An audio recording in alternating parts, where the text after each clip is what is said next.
Hello, I'm Dr. Beth Singler, the Junior Research Fellow in Artificial Intelligence at Hanson College here at the University of Cambridge.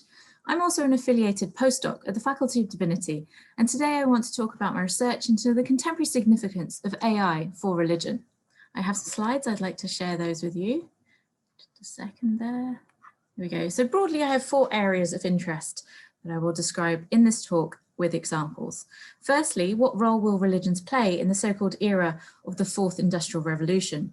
We can already note that there are socio-economic impacts of AI on both work and employment. What might be the possible religious interventions we will see in response to such increased inequality within and through institutions? Secondly, will questions about personhood raised by the perception of AI as a person involve established religions and existing spiritual wisdom? Will we also perhaps see a reinvigorating effect as religions are involved in the conversation about AI? Thirdly, what new religious movements are emerging in relation to artificial intelligence? And finally, how does AI play a role in non-religious or strongly atheistic imaginaries of the future? On the first point, we can see an example of how religions have been entangled with the future of work and employment, with this demonstration of the Bless You 2 robot a few years back. This robot priest that delivered blessings was meant to inspire a conversation about employment and the future of work, not necessarily by immediately replacing priests, but raising the question of what the future with robots might look like. And the priests involved in setting up this demonstration said that we wanted people to consider if it is possible to be blessed by a machine or if a human being is needed at all, again, raising up the question in the conversation. This was a few years back, but still this conversation is ongoing. Sometimes science fiction gets there first. This image here from the TV series Humans has demonstrators protesting the role of robots in taking away their jobs. But perhaps the 4th Industrial Revolution, as it's been called by Karl Schwab at the World Economic Forum, might be a further continuation of disruptive or hype language around artificial intelligence and robots, and the future might actually be more prosperous than that. We do, however, already see the impact on social media of artificial intelligence creating bubbles and pushing forward various different perspectives through algorithmic decision-making systems. So we have seen this impact specifically on democracies and the relationship between countries. Automation may well increase luxury and leisure for people, but we have to have this discussion of the future of work and inequality now. Religions have long had something to say on the topic of what the human is for and the employment of the human on the earthly realm. So perhaps this is a place in which the conversation will continue.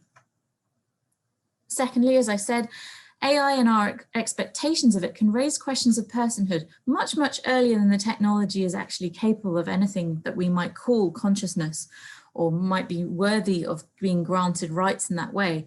For example, Sophia the Hanson robot was made an honorary Saudi citizen some years back in 2017. And this again raised the discussion around what is a person, what does AI have to have in order to have full personhood? And are we, as I say, getting there too early with presentations of technology that do not in fact have the quality of technology that we would expect for an actual human equivalent intelligence?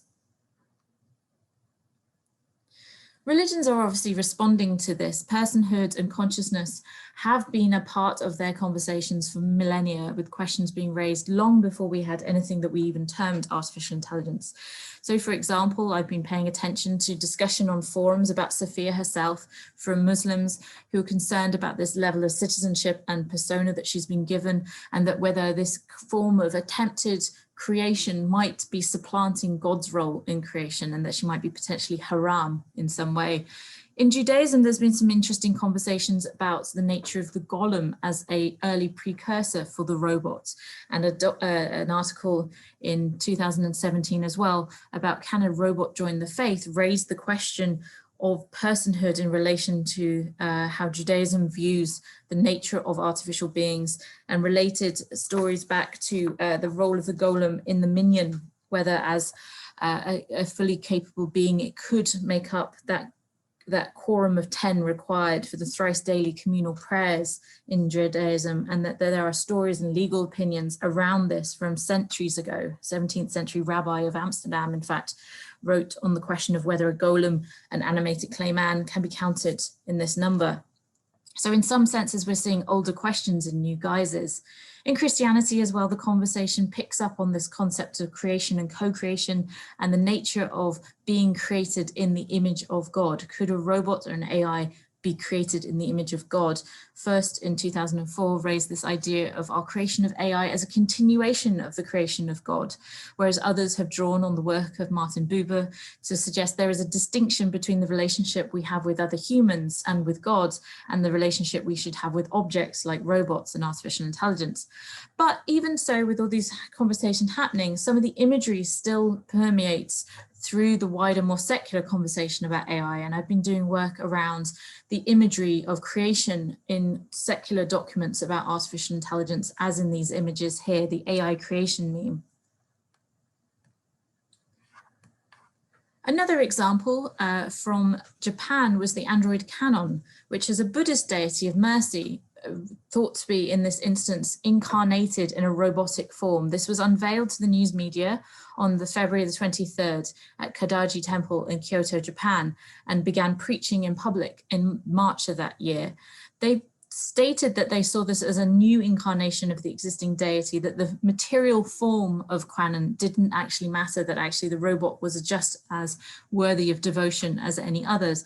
And this immediately led to conversations about the difference in reactions to robots and AI in the East and the West. But I think this is a strong dichotomy that doesn't hold out in ethnographic work. When you actually study cultures and communities around the world, you see animistic tendencies everywhere, that this is usually the summation given by people thinking about Japan and its relationship with robots, that they have an animistic culture and therefore they were more accepting of robots. But actually we see an animistic culture all the way around the world, including in the so-called modern West.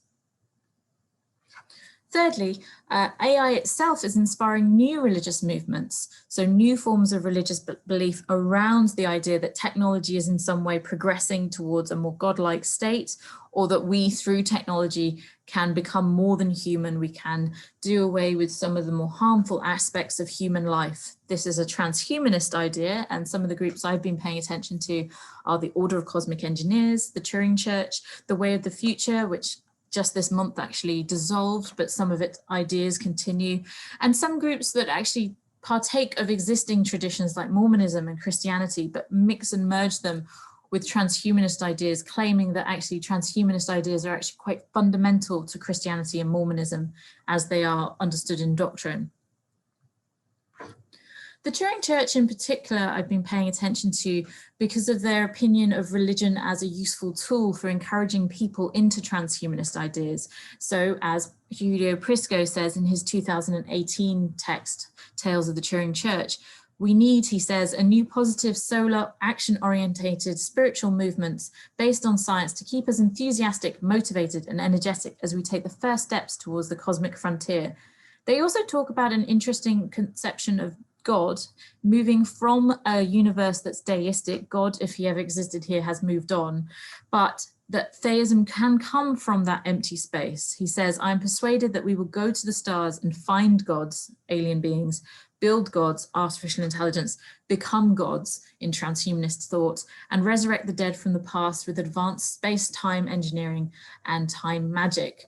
This perspective is quite practical, quite utilitarian, and has this understanding of religion as something that is useful to get to that state and that understanding of AI as having the same abilities as a deity in classical thought. Another case study I'm quite interested in, I have published on, is the use of the term blessed by the algorithm in tweets, responding to incidences of serendipity or good fortune, both for those people who create content online and want to share it, and for people in gig economy roles. So for instance, this tweet here, quite an early one, talking about how Trident Gum has a Facebook page, and that because Trident has money, their updates on this page on the Facebook algorithm will be updated. This view starts quite early there in 2014, but the most predominant and successful tweet on this was about a Lyft driver, again, someone in the gig economy taking jobs handed to them through an algorithmic decision-making system. And Keith Coleman here says that he overheard a Lyft driver say, "Today has been great, I have been blessed by the algorithm," and that he immediately had an eerie feeling that this could become an increasingly common way to describe a day. This idea of viewing the algorithm, that nebulous, uncertain entity for many people who don't understand the ins and outs of the technology, could have decisions and power over our daily life. And for some people, the language with which to speak about that pulls on theistic narratives like being blessed, or in some very small cases, I noticed, being cursed as well. So looking at more examples, I started to break down them into different themes. So there's the abstract success of today. I have been blessed by the algorithm with no more detail. People, as I say, having success or failure of their content being shared on social media or on content platforms like YouTube.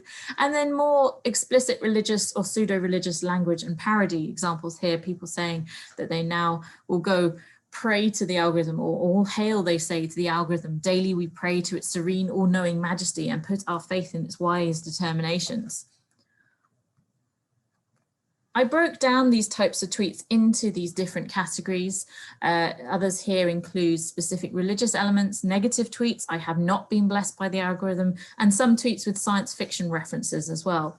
And then statistically looked at where they fell in the timeline during the period of time up until my collection of data in October of 2019. And this is not a vast sample by any means. It's not a hugely viral piece of tweeting or content, but it's just interesting for expanding our conception of people's understanding of these forms of technology and how they pull on religious narratives and tropes to explain them. One way of understanding these tweets, we perhaps see the users that are reaching for culturally familiar concepts and language in order to express their understanding of something that is apparently inexplicable for most people. The workings of a decision-making algorithm behind the social media that they're using is not immediately apparent. The ways in which things are valued or not valued by that algorithm as set up by its creators aren't immediately clear. So in this sense, there is this mystical moment of uncertainty that something that seems almost transcendent seems to be happening, and therefore we can fit AI into that God space, perhaps. One note of caution with this approach is that it can support a very strong secularization thesis, this idea that there has been a decline of religion and belief in God has declined in specific ways, and therefore there is this need. I'm a bit cautious about a deprivation theory or a pathological interpretation of religion, that it fulfills some form of need, but actually this might be purely more an aesthetic debate or argument that actually by pulling on familiar narratives and tropes, we're expressing our cultural origins, and these are the shapings and forms of our thoughts already. So I see this as an example of the continuities of enchantment and theological and theistic thinking that are entangled with our conceptions of technology and AI in particular. Finally, I want to talk about how AI plays a role in atheist imaginaries of the future. So with the blessed by the algorithm tweets, not everyone who tweeted in this way had religious belief of an identifiable kind, but pulled on the narratives and tropes that they had from their cultural context.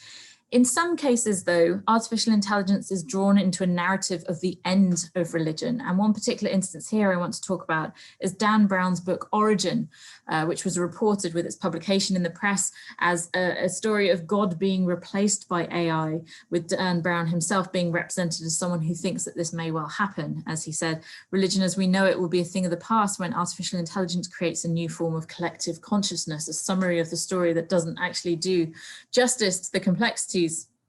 Yes, even a Dan Brown story can have complexities. The complexities of the responsive characters to this all-powerful superintelligent AI that the story talks about. In other places, we see a similar sort of trope, though, this idea that science and technology will ultimately do away with the, quotation marks, irrationalities of religion. So, for instance, from Messerly's post here online from 2015, with the defeat of death, science and technology, including AI, will have finally triumphed over superstition. Our descendants will know once and for all that they are stronger than imaginary gods. So some of the discourse and conversation about what kind of world AI might bring, not just a world post-work, as we've discussed in the first point, but also a world post-religion. And this imaginary has some of these illustrations here, as we say. But as I pointed out around the AI creation meme, some of these continuities mean that ideas will still transmit. And I'm very agnostic about the fate of religion when it comes to artificial intelligence and whether we will indeed see the end of religion because of it. So each example in this presentation, I argue, shows an entanglement of AI and religion that pushes against the usual narrative that AI is a thing of technology and science and completely irrelevant to the conversation about religion or to the influence of religions themselves. AI, I argue, inspires language, thinking, tropes, and narratives in particularly eschatological directions.